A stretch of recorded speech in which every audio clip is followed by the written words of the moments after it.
In the early colonial era, the wealthy elite recognized a substantial threat: the potential alignment between poor white workers and black slaves. The fear that these groups could unite to challenge the capitalist system prompted the establishment to devise a strategy to prevent this kind of solidarity. Bacon's Rebellion in 1676 was a pivotal moment, when poor white laborers and black slaves came together to fight against the ruling class oppression. It shook the foundations of the social order. In response to the rebellion, colonial leaders implemented a system of racial privileges for poor whites, deliberately deepening the divide between them and enslaved black Americans. These special privileges included land access, voting rights, and jobs that reinforced their position above black slaves. By elevating the status of poor whites, the elite ensured that racial divisions would serve the interests of capitalism. Poor whites were also inserted into the system as slave overseers, creating a vested interest in maintaining the status quo. By placing them in roles of authority over black slaves, the ruling class manufactured a sense of racial supremacy. The presence of poor white overseers was a calculated move. It not only protected the wealth of the elite, but also ensured that poor whites felt they had something to lose, thus deterring them from allied uprisings against the capitalist structure. Additionally, the system capitalized on white indentured servants who, despite their hardships, were promised freedom, land, and a chance to rise in social standing. As the demand for labor increased, the transition from indentured servitude to permanent racial slavery became more pronounced. This shift further entrenched racial divisions and aligned the interests of poor whites with those of the elite. Colonialism, slavery, and systemic discrimination did not happen in a vacuum. They were institutionalized by virtue of the fact the state not only allowed these injustices to thrive, but also actively perpetuated them.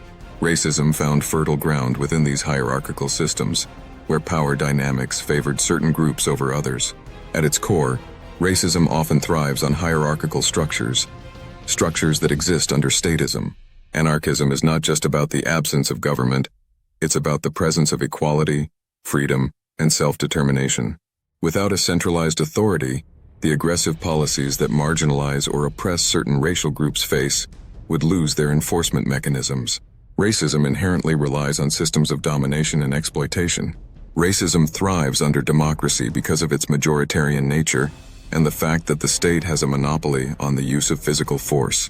Conversely, anarchists are fundamentally against the use of political violence. Anarchists believe in the abolition of all forms of hierarchy. Instead, we advocate for true free market economics, voluntary associations, and mutual aid, systems based on cooperation rather than coercion. In an anarchist society, the idea of one race or group holding power over another is fundamentally undermined. In an anarchist framework, we focus on building communities based on respect and equity. With shared power, there's no room for supremacy, whether it's racial, economic, or otherwise. By dismantling the state, we would also dismantle the systems that support racism. White supremacy doesn't just harm people of color. It ultimately harms everyone. White individuals, too, are caught in a web of expectations, behaviors, and roles dictated by a white supremacist infrastructure. Think about it. This system creates hierarchies even among white individuals. It tells us that some people are more white and more worthy than others based on class, region, or even privilege. This hierarchy fosters division and keeps us from realizing our collective power. The legacy of this system can be seen today in the socio-economic disparities that persist among racial groups. This historical division continues to shape our society in ways that benefit the few at the expense of the many. Recognizing statism as the root cause of racism is crucial for dismantling the systems of oppression that exist today. Throughout history, the working class has been a powerful force for change. Yet divided by race, ethnicity, and social status, our strength is diminished. White supremacy did not emerge organically.